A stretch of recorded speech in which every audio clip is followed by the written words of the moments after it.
gentle start. We will appreciate that.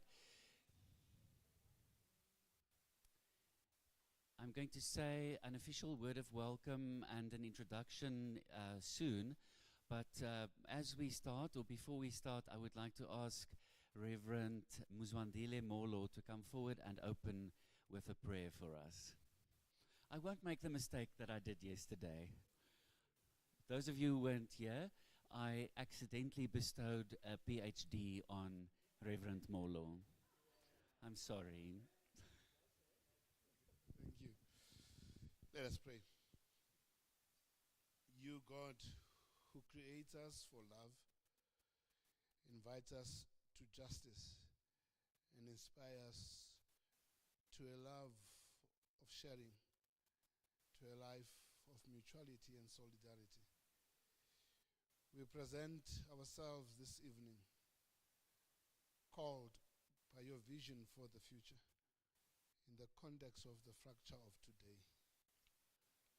We ask you, dear God, that in this small space, we can reconnect with that which is sacred, that which is beautiful. For indeed, justice is beautiful. Indeed, love is beautiful. In this, mutuality is beautiful. So as we reflect on the pain of the life of the people of Palestine, we even can't imagine what it is to live in those spaces even now. Somewhere in that land, somebody lost their house today. Somebody lost a home. Somewhere a child has been maimed. Somewhere somebody has been killed. Rather than being overwhelmed, we are inspired by your presence in that context. And make us witnesses as we gather this evening to the reality of your truth, your resurrection, and of your power to transform. Make this place again a place of new dreams. This moment, a moment of encounter. Through Christ our Lord. Amen.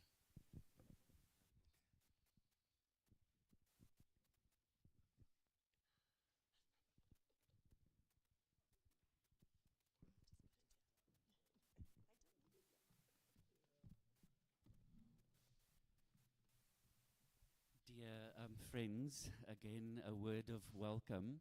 Well, this is now the official welcome to all of you. Thank you for making the time to be here.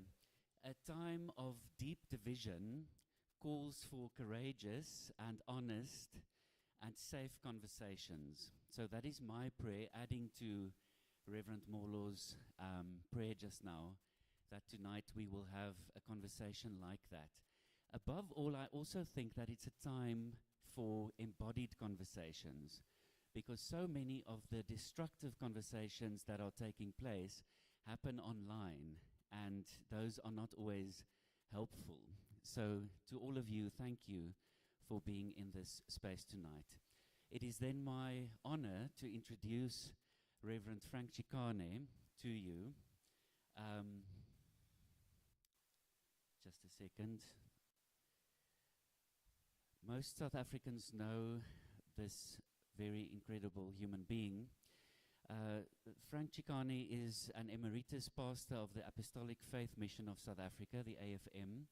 He's chair of the South Africa chapter of the anti-apartheid movement on Palestine. He's a co-convener of the Africa and African Diaspora Conference. He's chair of the Integrity Commission of the African National Congress.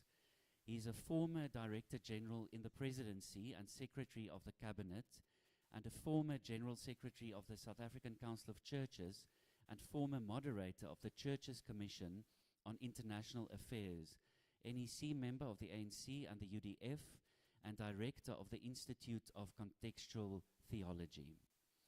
On Frank's right, we have Reverend Dr. May Elise Cannon. May is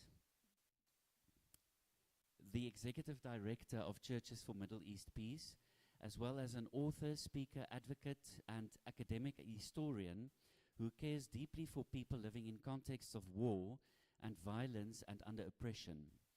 She earned her first doctorate in American history from the University of California, focusing on the history of the American Protestant Church in Israel and Palestine, and a doctorate in ministry in spiritual formation from Northern Theological Seminary, focused on the question of the spirituality transformative process of learning to love your enemy.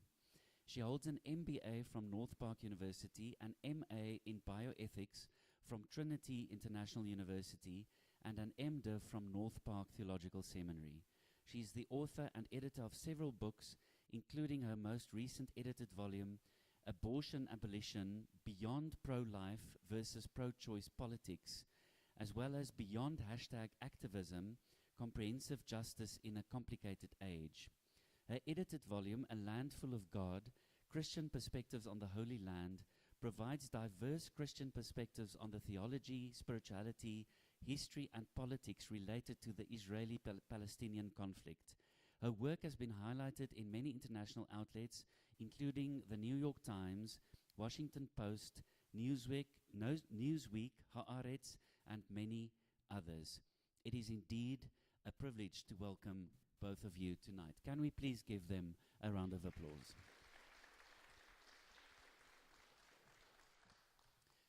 The format for tonight is going to be as follows. Reverend Chikane will lead us in a first round of ideas, thoughts, etc. he will share. After that, we will hand over to Reverend Dr. May Elise Cannon, and she will then do the same. And after that, there will be time for questions and answers. Just so you know, this event is being live streamed, and it will also be available on YouTube afterwards if you want to revisit or share it with somebody else. Over to you, Reverend Chikane.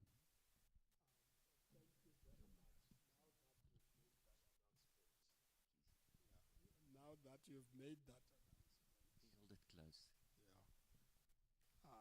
which means I must be calculated. Let me just say thank you very much for inviting me to be part of this conversation.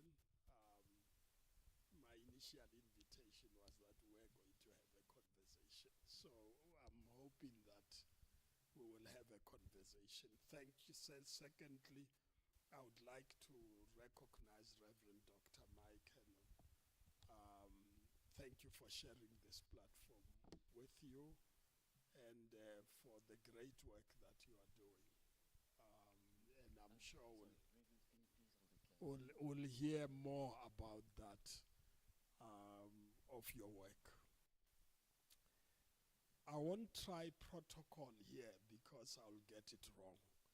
But I would like to recognize everybody who's here, and I can't miss the Bear Snodies who are here. There's history in this church, and Bear Snoddy, and I would like to recognize them. And I must recognize my pastor as well. And Tandanane Sabasa, who is my pastor. She's coming to see how I behave here. And of course the General Secretary. Let me say a few things I've been struggling about to say. What am I going to say here about a question of genocide? USA, South Africa.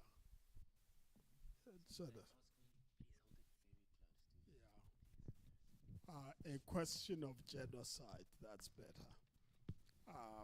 USA, South Africa, and Palestine. Let me say a few things before I talk about genocide. Firstly, I would like to say what's happening in Palestine is testing our faith and theology.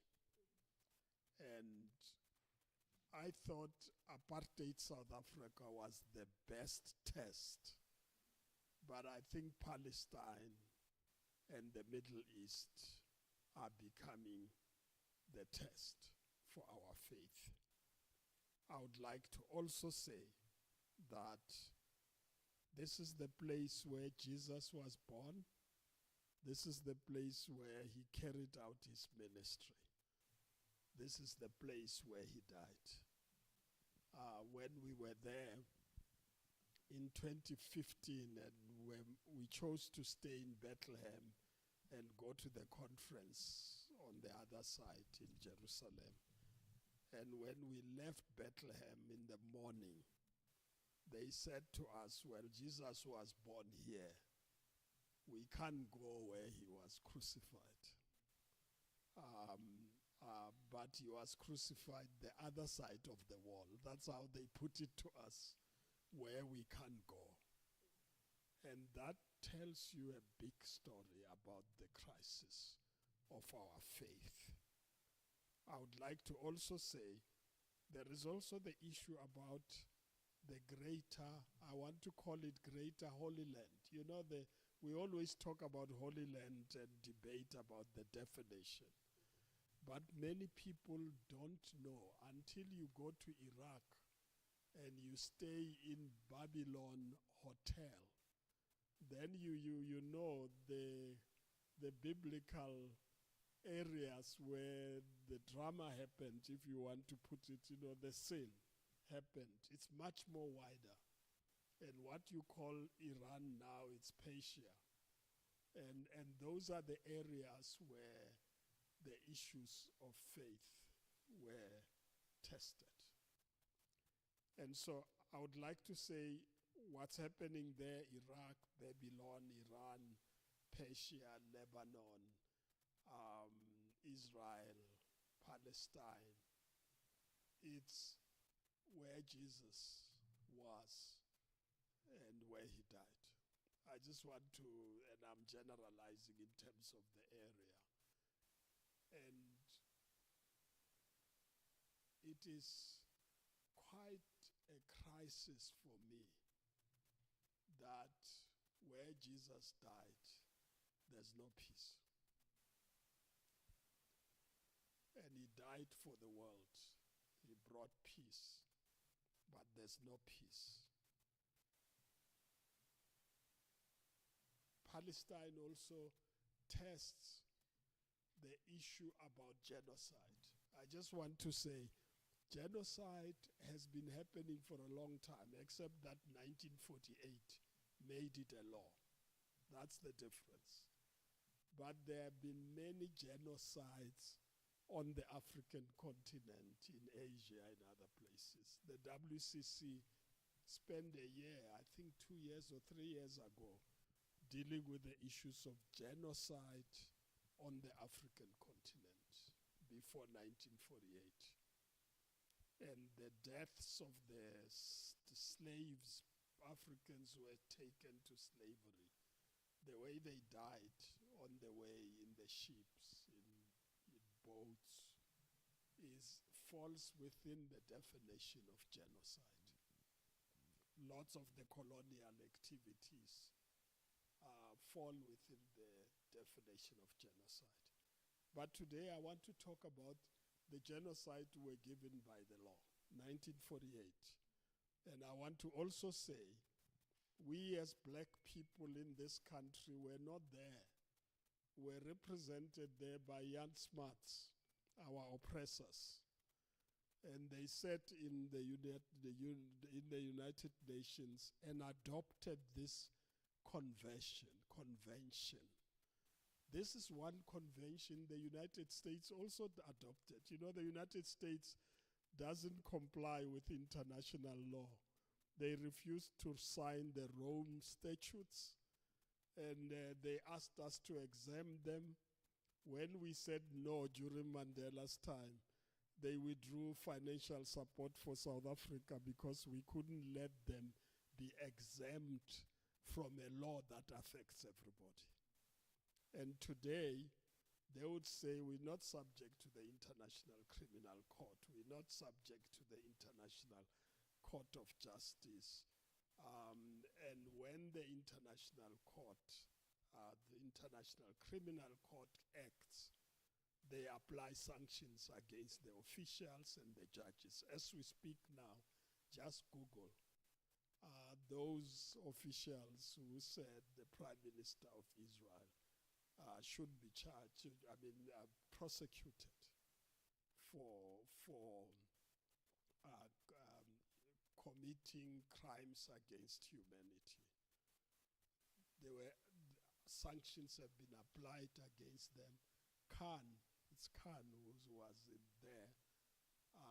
At one stage couldn't pay fees for his children because his finances were freezed by the United States for saying that we should prosecute this person who's committing crime. Now, I want to get to this genocide issue because we're not there, but they adopted it. Firstly, the definition is deliberate, systematic intent to destroy in whole or in part a national, ethnic, racial, or religious group. That's the general definition. The word comes from Greek genos, which means race, people, and I don't know how they pronounce this site, which is killing. And this definition for the UN was given to the UN by a Polish Jewish person after the Holocaust, and said that it must be defined in that way. The UN took the definition further. The Polish, it's Lemking, for those who are interested, Raphael Lemking. He defined it, gave it to the UN, they adopted the convention. And this convention after 1948 includes something more. It's killing group members, causing serious bodily or mental harm, imposing conditions meant to destroy the group, preventing births, and forcibly transferring children. It's in the law. And so when you get kids in incubators and you say, move, we're going to bomb that place, and they say, but what are we going to do with these kids in incubators? It's your own business. It's not our business. We're going to bomb it. And they bomb a hospital. They bomb a school. They bomb churches. Nothing stands on their way until they've flattened everything. As we speak now, southern Lebanon is being bombed and is being flattened. And it will be like Gaza.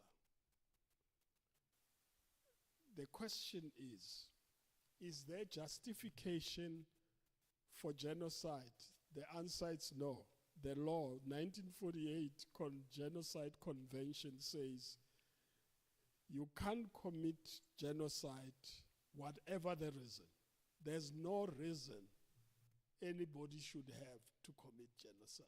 It doesn't allow for any explanation. You can't say I was threatened. You can't be threatened and bomb a school. You know, that children's kindergarten, young, is it primary, lower primary school in Iran, first day. That technology sees exactly what you're going to bomb. It's a very sophisticated technology. And you can see these are kids, and you go and bomb it. And there's no justification for genocide. And so I would like to say a few things and then I hand over to. We as South Africa, and that's where I would like that piece to be played, I think played when I've finished. Let me just speak about. We in South Africa have gone through racism of the West Order, and the international community is thoroughly racist. And definition of genocide, it's only about them. So when they did this convention, they didn't think we will require that that convention be applied to cover Palestinians. They didn't think about that. They were thinking about the Jews. That's all they were thinking about. And then we then say, but we are human beings as well. You can't commit genocide against us. They get surprised and shocked because you are not included there. Palestinians are treated as less than human. And you can kill them, do what you like. The world keeps quiet, doesn't say anything. I must say, to correct that statement, that lately, I must say, I am pleased I've lived this far, where you would have a pope and the General Secretary of the World Council of Churches agree that this war is unacceptable, it's impermissible, it is illegal. And the Pope doesn't talk politics, but you can hear when he speaks about you can't pray God to help you commit genocide. You know, they pray there in Washington to be able to commit genocide. You can't. That God can't be God that you're talking about. So I just want to say we as South Africans took the stand that nobody did when we did, because we know how painful it is to be oppressed and treated as less than human. Went to the International Court of Justice, and we have been thoroughly punished for it, and threatened. As I sit here, I've been consulting to find out what will happen to me if they applied sanctions on me. And when they do so, they apply them against your children, even if they're adults. Everybody gets targeted. It's in those declarations that the president signs, and he enjoys signing them. So if I have a child, they have nothing to do with my thinking, my views, my perspectives. They get punished. And that's what has happened to the International Criminal Court. We took the stand not because we have power, but because we believe in justice. And that the God I believe in requires that we take a stand irrespective of the consequences we will be facing. And so we are pleased that more countries are now coming on board. I think I'll end by saying Israel and the United States have made a huge mistake. Israel was winning the propaganda, getting even Christians to support killings of Christians in Palestine. You know, getting people believe in Christian Zionism, that God treats his people differently. Some of us qualify to die and others don't. You know, it's a tribal God, this God, who cares about Israel and not Palestinians. That's a tribal God. It's not the God I believe in. The God I believe in, it's the one who sent Jesus as a Jew to die for all of us and break the wall between us for us to live together. That's the God I believe in, not the racist God, not the tribal God. And I would like to play that piece because I thought it speaks to, it's the president of South Africa speaking recently this week. and I thought it speaks better than I can. It was to challenge this notion of supremacy that South Africa took the initiative to take the State of Israel to the International Court of Justice.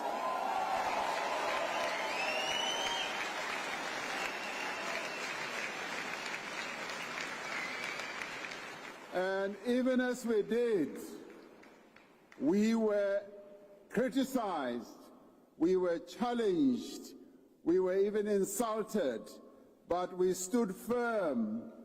The reason we stood firm is that the father of our democracy said to us, our own freedom as South Africans will never be complete until the Palestinians have won their own freedom.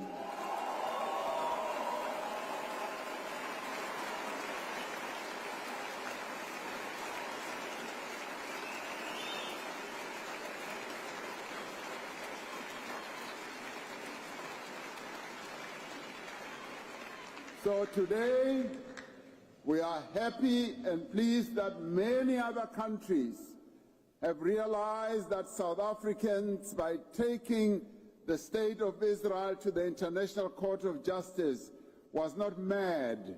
They now see that real genocide is happening in Gaza as well as on the West Bank.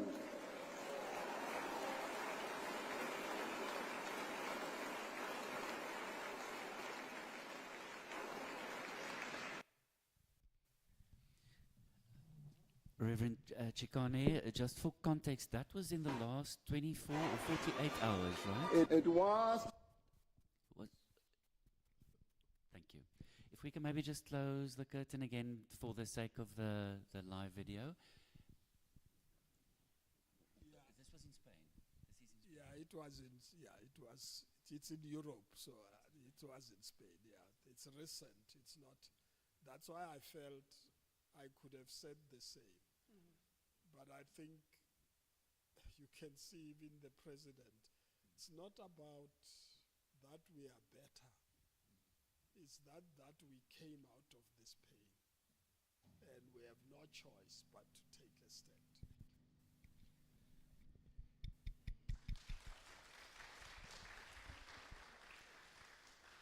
Thank you, Reverend Chikane, for that. We are moving over to Reverend Dr. May Cannon.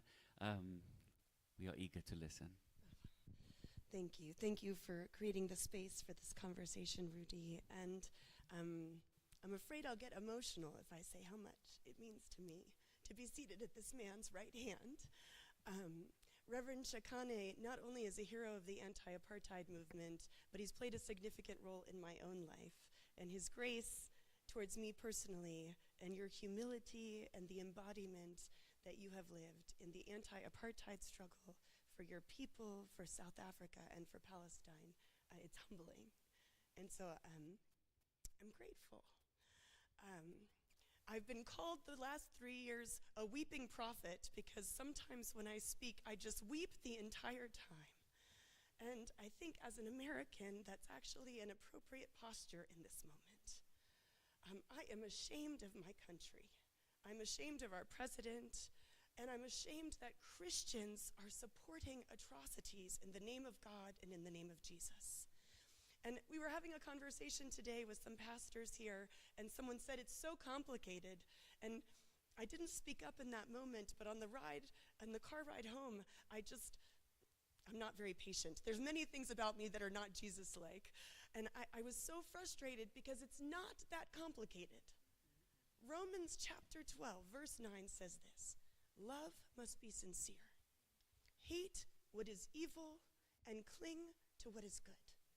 And historically, from the late 19th century to the early 20th century to 1948 and 1967, the treatment and the years following and the 16 years of blockade of Gaza before October 7th, 2023, the decades of occupation, a military occupation where a people have lived without any civil rights, without any citizenship, but only under military law. All of that's not even talking about the treatment of the Palestinian people in the last 2 years. The dehumanization of Palestinian people is evil and not of God. And the idea that the death of a Palestinian child does not mean the same thing as the death of an American child, or the death of a Jewish child, or the death of an Israeli child, that is something that grieves God in heaven. And so when I hear things like it's so complicated, yes, there's history, and yes, there's politics, and yes, there's all this noise. But when it comes down to it, Jewish people who were killed on October 7th, Israelis killed that day, Muslims killed that day, every one of those deaths was also an atrocity against God. God's heart is broken when humanity kills one another. That, to me, is not so complicated. And so part of the challenge of the church today is to be willing to not close our eyes to the decades of oppression that have been carried out, certainly by the United States and Western nations. And one of the things that encourages me so greatly is the role that South Africa has played historically, but then also today in this moment. I was ordained for many years in the Evangelical Covenant Church, almost 20 years.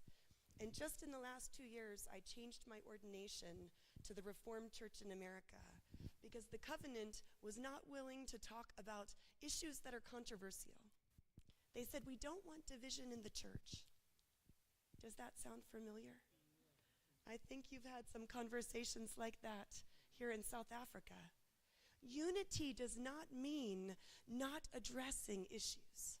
Unity means the honesty of being able to speak truth, and when you have differences, coming to common ways forward, walking hand in hand without seeing eye to eye.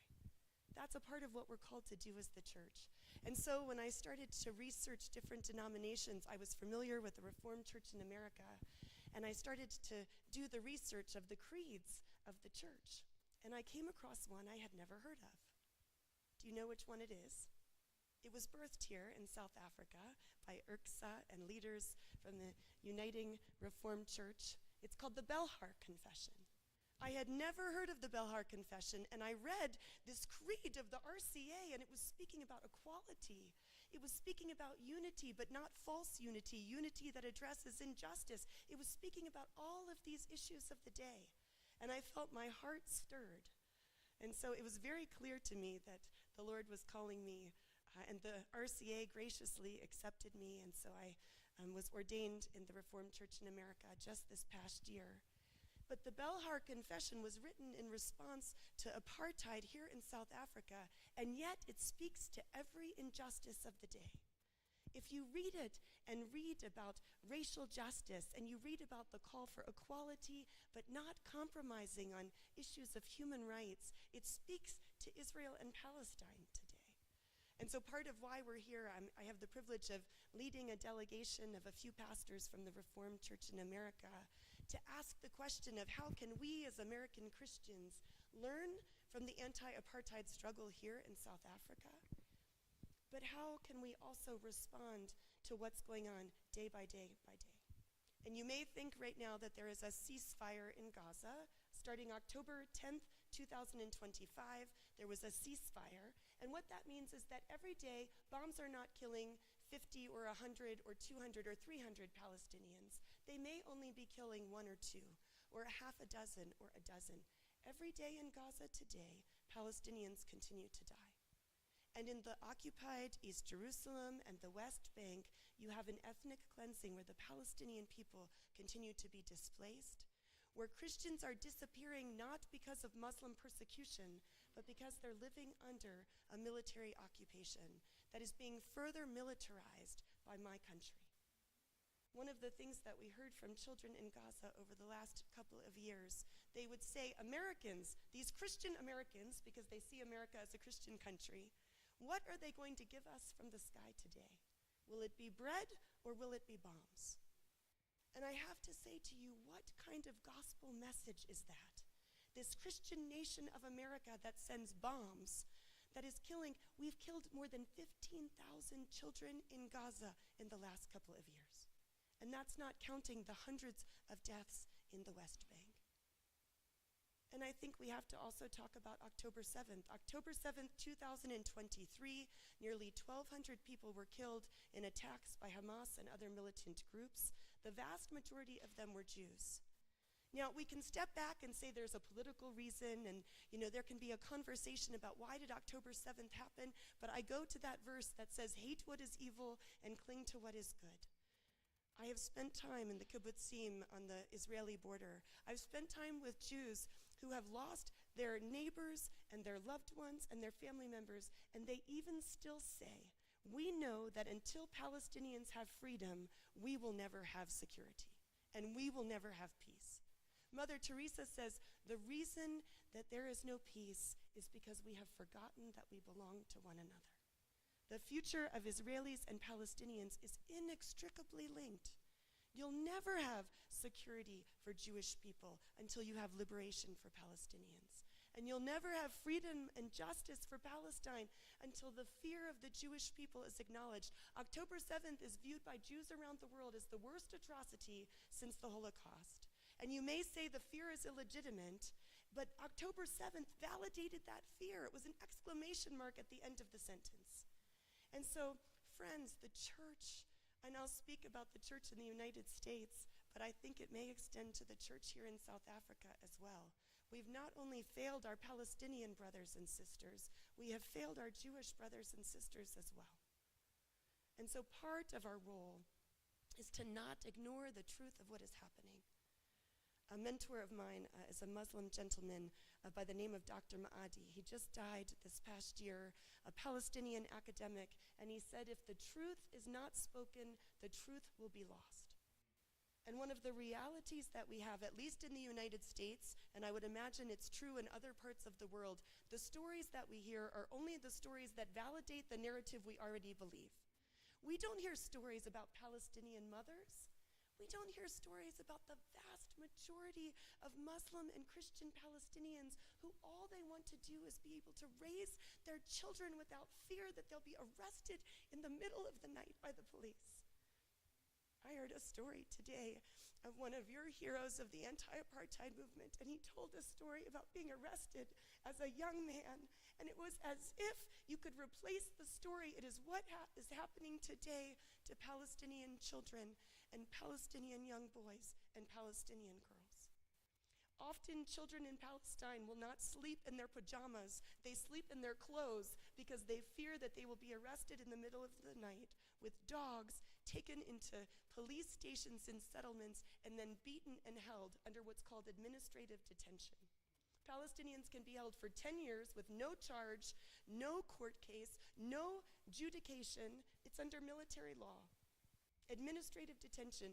There are thousands of Palestinian prisoners right now who are held without charges. And guess what happens after those 10 years? Those charges can be reallocated. So 10 years upon 10 years upon 10 years. So we called during the last few years for the release of the Jewish hostages that were held in Gaza. More than 200 people were taken as hostages into Gaza from Israel. We called daily for their release, and we stood with the Jewish community calling for their release. Civilians, according to international law, an occupied group has the right to military resistance. We're a peace-building group. We follow the Prince of Peace. We don't support militarization. But by law, Palestinians have the right to violently stand up against their occupier, but not to kill and take civilians captive. So we called for the release of Jewish hostages, but we also called for the release of Palestinian prisoners who are held in Israeli jails.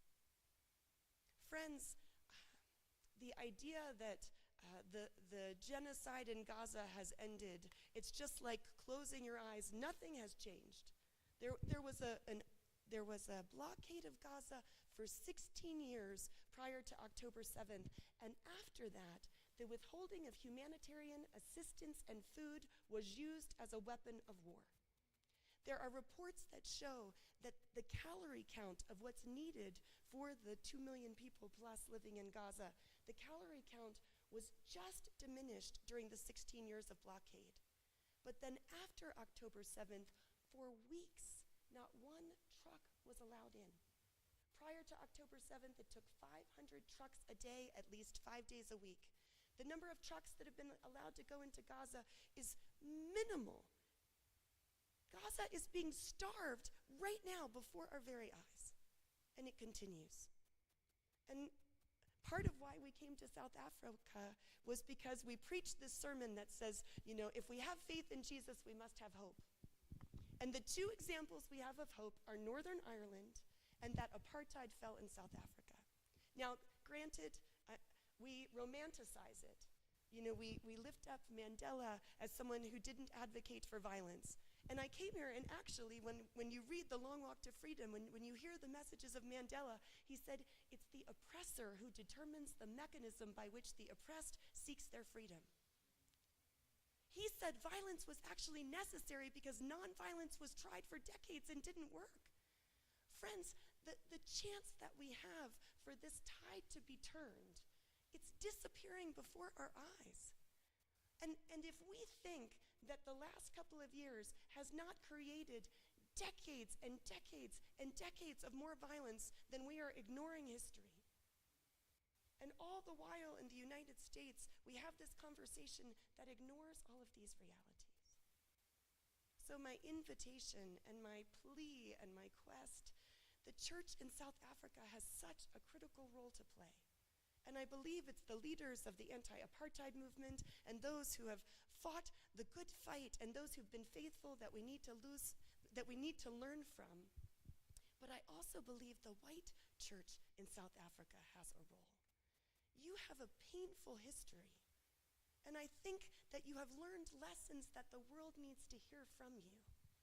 The whole world, this message that we just heard from your president and the ICJ, when the world was ignoring what was happening to Palestine, the fact that South Africa went to the ICJ and said, what is happening is genocide. South Africa was the very first that raised the issue around the world. And so we're looking to you, and we're looking to the church here to partner with us, to engage, that we might together respond to the current realities that exist. So that's my hope and my prayer. I think we could talk about Belhar, we could talk about the role of ABSA and the critical role that the churches here play. But my biggest prayer is that we would not shut our eyes and that we would not ignore the realities that exist day by day by day, that those of us in the United States not only participate in, but we are complicit with. So may God go before us.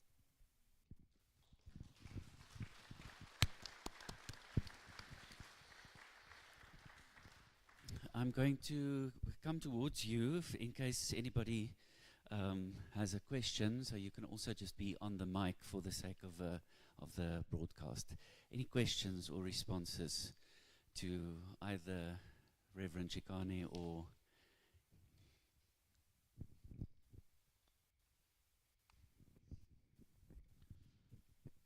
My name is Jeff Scott. In 2003, I went to Iraq with World Vision, and I saw, and just to confirm what Reverend Frank said about the girls' school being hit in Iran, I saw a building in 2003, not 2026, where they put a smart bomb through a window of an H-shaped building. It was in the inset of that building, through the window without touching the sides, the walls, and they bombed somebody that they were trying to kill inside that room. The rest of the building wasn't damaged at all. They had that ability in 2003. So that school that was bombed was not by mistake. That was targeted. Thank you. Can I kindly ask if you use the microphone to keep it close to your mouth? Edwin? I don't have a question really, but I think it's important that what the President said about the taking the case to the ICJ, that we as South Africans support him. Not only him, I know sometimes when I speak about this, people think we should support the ANC or whatever. I'm not saying that at all. I'm saying that, and I think particularly white South Africans, I think it's important that you make that distinction, that this is something that we are doing in the world right now, which is completely historic and so completely significant, that we must say we support what is happening, because international law at the moment is in danger of being completely violated and completely ignored. And if we don't stand for international law, we are the generation that can actually save it.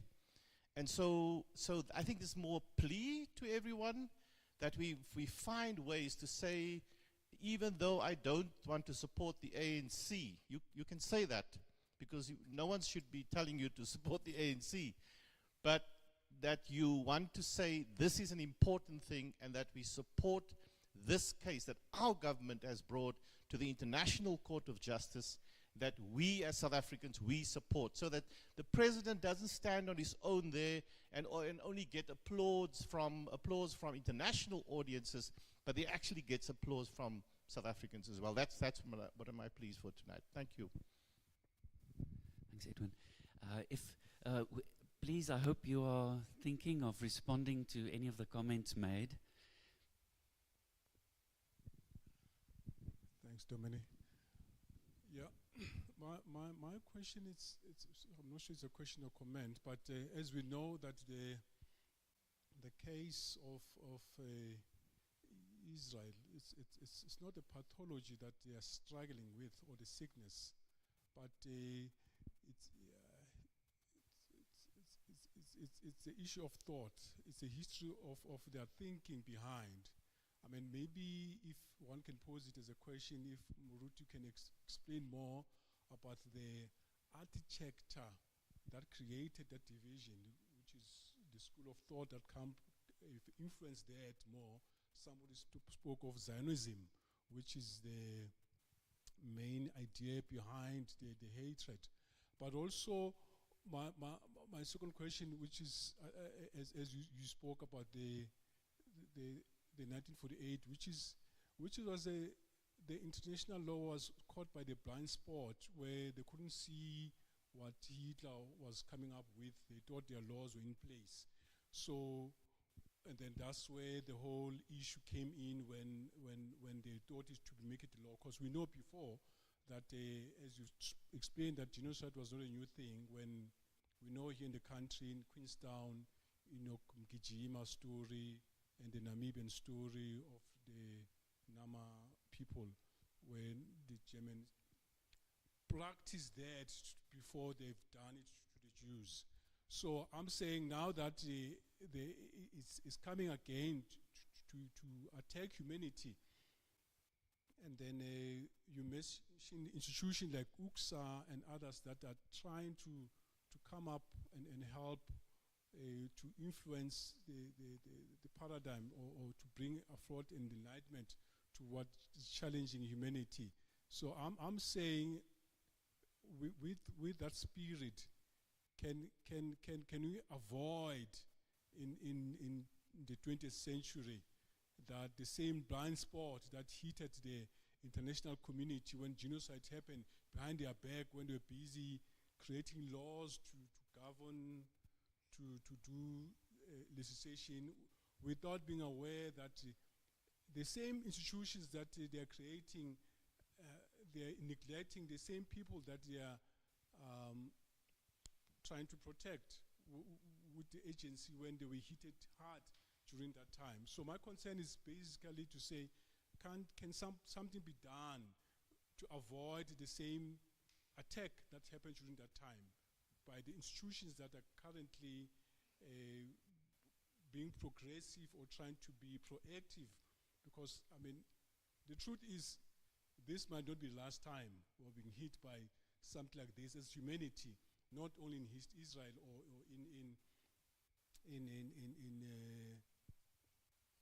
Palestine or other side of Europe. But it will come again, because we've seen what happened with those two world wars. We've seen what happened with the other Libyan countries. We've seen what happened. So can institutions like those ones try to influence change as we see the challenges that ICJ is faced with? That's my concern. One more from Tandanani, and then we will hand over back to you. Thank you so much. Thank you, Dr. Cannon. Thank you, Dr. Chikane. I'd like you to talk to us a little bit about how this line that has been created has been weaponized, and I'll give you an example. I've experienced a frustration as a young person of censorship. And censorship comes in if you speak for something, automatically it means you are against something else. I don't know if you can talk to us about that. So for instance, if we mourn, I think it was 150 girls who were killed in that school. I think it's 150. I hope I'm not getting the number wrong. If you mourn those girls, you are anti something else, a human response. If you give a human response, it assumes. I don't know if you can talk to us about that, because I've seen that that is what keeps the room silent.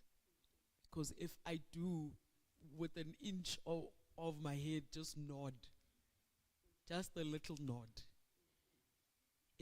in agreement to what you're saying, it means I'm opposing something else. If you can talk to us about that. And lastly, just your views on, I don't know what happens when we get older. I don't know. Maybe in the next 30 years I'll know.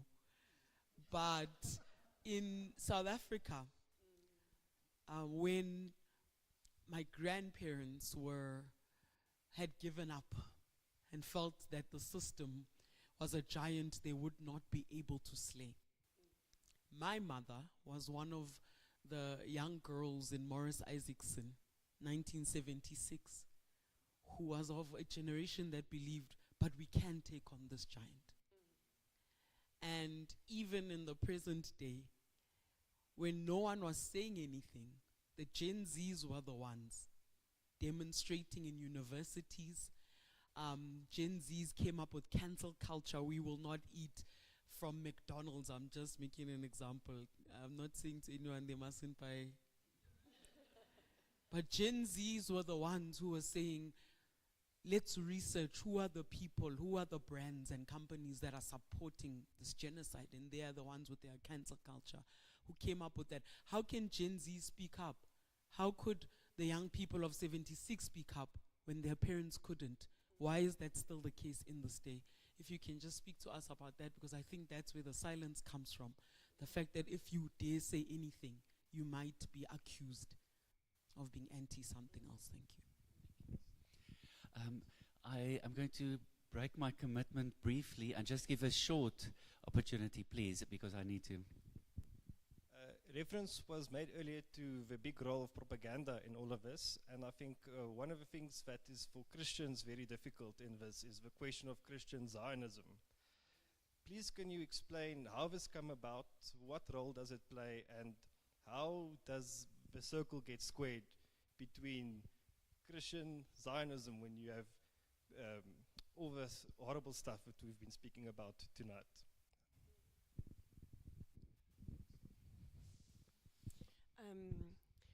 I think Christian Zionism actually is one of the most detrimental theological beliefs related to this issue, particularly in terms of the role of the church. Many Christian Zionists believe, and we were just speaking about this today as well, in what I've called default dispensationalism. How many of you know what dispensationalism is? Just a handful of you. I mean, I studied theology. Don't ask me to define it. We'll ask one of the systematic theologians in the room. But it's one of the undergirding assumptions of Christian Zionism that God works in different ways at different times. So God has a covenant with the Jews during one dispensation or time. God has a covenant in the New Testament, and God revealed himself during that period at a different time. And one of the assumptions of Christian Zionism is that there has to be Jewish restoration to the historic Holy Land in order for Christ to come again. And so the idea of the modern nation state of Israel is that it is the same as the Israel of the Old Testament or of the Hebrew scriptures. And I would actually argue, if you study the geopolitics and the way Israel was actually formed, it was not formed as a religious identity. It was formed out of a Jewish nationalist movement. The Jewish Zionist movement was secular, overwhelmingly secular. And so this equivocation of the modern nation state of Israel with what we read in the scriptures is one of the things that gets us in big, big trouble. And so Christian Zionists often will send money to Israel thinking that they're supporting poor Jewish children without having any idea that the money is going to Israeli settlements on land that has been confiscated from Palestinian farmers. There is so much ignorance. I mean, I actually speak to a lot of these groups in the United States. You might have heard of CUFI, Christians United for Israel. The vast majority of people in the pews who support CUFI believe the only way to honor God is to support the state of Israel. But if you show them that you can pray for the Jewish people, that you can honor the scriptures and have integrity in the scriptures and pray for Palestinians, and, by the way, not support the confiscation of Palestinian land, they leave weeping. It's a house of cards. I think the leadership of Christian Zionism is a different ballgame, but I'm talking about the average Christian who has this assumption. And so part of what we need to do is help people understand the way that their beliefs are impacting real people. Did you know that Palestinian Christians are disappearing in the land where Jesus was born because Christian Zionists are supporting the modern nation state of Israel? And if you show them how that works, it's mind-blowing. All of you don't look like your mind has been blown, but that's okay. So that's just a thought about Christian Zionism. Jewish Zionism, I think, is more complicated. It's not monolithic. Jewish Zionism, if you're talking about the nationalistic Jewish Zionists of Ben-Gvir and Smotrich, I would say that's horrific. But there are some Jewish Zionists who are rabbis for human rights, and they've committed their life to ending the occupation of the Palestinian people. They would even believe that the establishment of the state of Israel was unjust in its mechanism, but they call themselves a Zionist because they believe that Israel today shouldn't be eradicated. That's all they mean. And so should we be anti-Zionist of those Jews who are working for human rights? So I think understanding that it's not monolithic, which brings me to the last point, that is what you identified is the biggest problem that we have today. It's the zero-sum game mentality. If I have empathy for a Jewish mother whose children were killed on October 7th, it means I'm not an advocate of Palestinian justice. I'm going to say a bad word, bullshit. Jesus cursed the fig tree, so don't hold it against me. It's the only way to speak to that. Jesus said, don't kill. Murder is against God, be it of a Jew or of a Palestinian. And I can advocate for Palestinian human rights and have empathy for that Jewish mother. Right? One is on an individual level, one is on a systemic level. So what she just identified is the greatest work the church has to do. We have to get out of that zero-sum game mentality. Can I? Yeah, I'm going to try. I'm used to mics that are plugged on my body, so I don't have to worry about the mic. Can I just say, start from where you ended? To say when after the war broke out, 2023, the Palestinians sent us a message, and my brother Harrison would remember that, to say the church internationally has abandoned us, don't care about us. We are asking you as South Africans, because you understand what we are going through, to help us. We signed a letter together with the patriarch to the church in the West. And then they came back to us to say, but we are being killed. We're going to get finished here. Can you come and be with us? You So we made that trip, very risky operation, in December of that year, to be with them.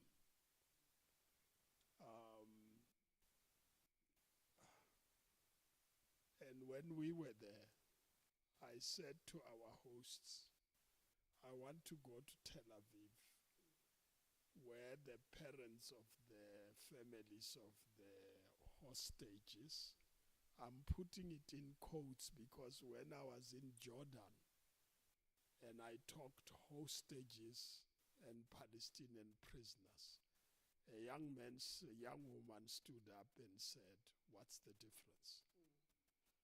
If you are captured in Palestine, taken to a prison in Israel and kept there without a trial, are you not a hostage?"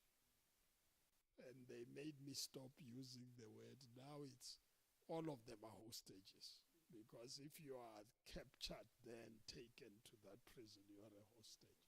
So we went to those families and had time with them and even asked them to pray with them. For me, our God, it's not about whether you are Jew or Palestinian. It's that you are made in the image of God. That's what matters. And the privilege, the issue about Jews, the Jesus being born through I always say I would have been happy if Jesus was born a Chikane, really. I mean, it would be a real privilege to have Jesus. But I then can't go and kill people because I'm privileged. And I think we have taken this thing about Jewish history beyond what it is supposed to mean. I mean, even the issue of restoration that you were referring to. I mean, those Jews are not religious, most of those leaders, including the Prime Minister. They are not, but they use religion to achieve their objective. And I think we need to refuse to be captured in a sense. And so I would like to say two things about Zionism because I had to go and study this thing. I studied it long ago and abandoned it and thought it was heresy. And now, because it has come in a big way, I thought, let me go and reread again this thing. And when you go to the 1800s, you will find that Jewish Zionism comes from Christian Zionism. Just go and read it. And those non-religious Jews, and they are recorded, academic records are very interesting, and the letters, they said, strategically, let's accept it. It denies their reality because they're not expecting in Judaism that the Lord Jesus Christ will come and must land in a particular mountain. You know what I'm talking about? I used a word, I nearly used it again, so I won't use it. I mean, this is funny theology. I'll use a funny theology. Those Jewish guys, that minister of finance who says the Palestinians must submit, die, or leave. Go and read the paper. I had to get it. You've got Palestinians have got three choices. You submit, so we take over the land and you submit. You have no rights. Or you leave. And then the Palestinians say, no, we're not leaving, it's our land. And they say, well, then you die. Now, those people are using Christian Zionism for strategic reasons because they get Christians to support them. That's really the basis for it. So I just want to say it's a Christian Zionism. Most South Africans, especially blacks in the townships, don't know much about Christian Zionism. Actually, we're protected from this Western theology by being kept in the ghettos. We didn't know about it. But the danger about it for Christians is that when they pray in Soweto, they pray the God of Israel in their prayers, the God of Israel. So when they see the Israel of today, they think it's the same Israel of the Bible. I think, and the Jewish, rabbi, chief rabbi, oh, he's such a terrible man. Even the Jews are ashamed of him. He justifies the killing of kids. It's according to the scriptures, and go and listen to him. Just Google him, actually, and listen to him. Terrible. The chief rabbi. Yeah. But he goes to the stadium there, May last year. Goes to the stadium of a Christian prayer meeting and goes and uses the language of our Bible to mobilize the Zion Christian Church. You remember, they filled the stadium and mobilize them using the language of our Bible. And I just want to say, for me, I don't need theology. If God kills children and innocent people, I don't want that God. I'm quite clear in my life. I don't have a God like that. If God is like that, then it's an idol. It's not an idol. It's not God. You're worshiping a human entity. And so I don't need a lot of theology to be convinced. Jesus died for all of us and loves all of us equally. We fought apartheid, which said whites were more loved by God than us. We fought it, and we should. On the issue about the young people, I'm sorry I'm taking long. I mean,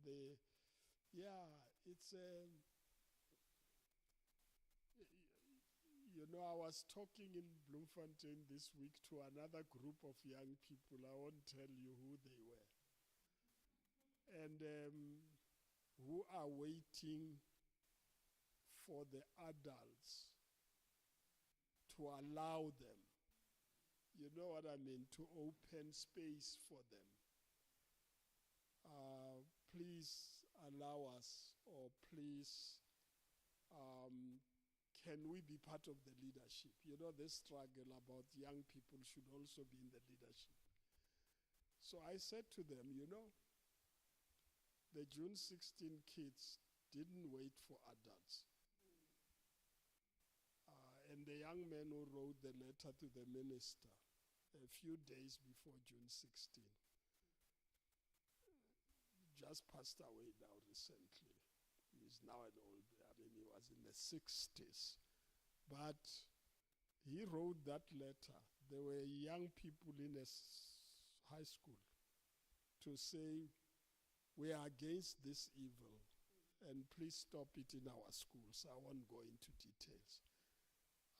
When we waged the struggle, the Mandelas were in their 20s. People have forgotten.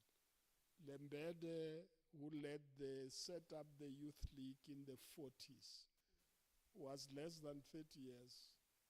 And the Mandelas were junior to him.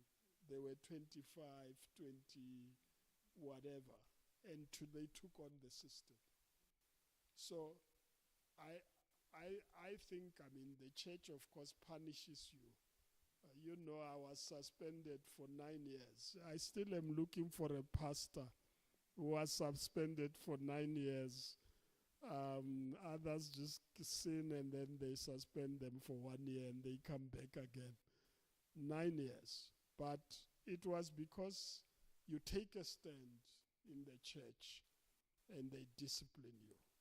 Beasnodi went through the same experience. So I would say, to that question, We need more young people who are going to take a stand. If something is wrong, of course, young people need experience about things they don't know. But they have a message to give us. So I told those young people where I come from this weekend that most of the leaders in the struggle were in the 20s. Biko died at 31. Mapetla died at 27. They were young. I went into detention at 27. So it's we need everybody in this battle because we need to end this pain. I'm sure we'll say the last words. Thank you so much. We are coming to the end of this section of our evening. I think we all know that this conversation can continue for very long, and it should continue beyond this gathering, maybe in different shapes or places, but this has to continue. Before I hand the mic to the moderator of the Uniting Reformed Church of Southern Africa to pray for us, to end in prayer, two things. If you need the restroom, if you exit the back doors, there's a restroom on your right. And please feel free to stay behind to have a cup of tea or coffee. If you would like, maybe there's an opportunity for a bit of interaction, still with one another or with one of the speakers. I hope they don't mind too much. But can I just say this, and I hope this will create a bit of understanding. I don't know Reverend Chikane's, what his day was like on this day, but some of the participants here left their accommodation at 6:30 this morning to start engagements in Pretoria. So it has been a rather long day, but that is not an excuse to not have fellowship. But I'm just saying. Can we thank Reverend Frank Chikane and Reverend Dr. May Cannon for their presence and the way, and I want to thank you for the way in which we all stayed in this space and engaged and spoke. I think, can we give them a round of applause?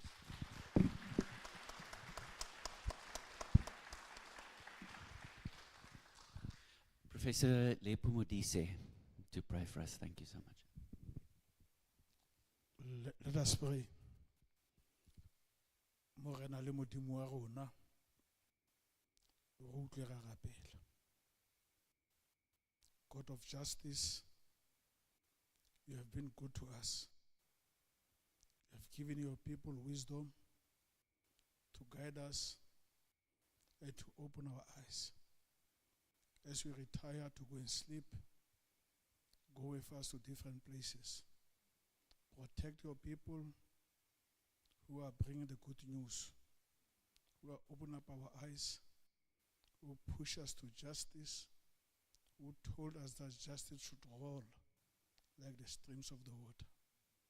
You are God of justice, the Father of nations. Be our God now and forevermore. Amen.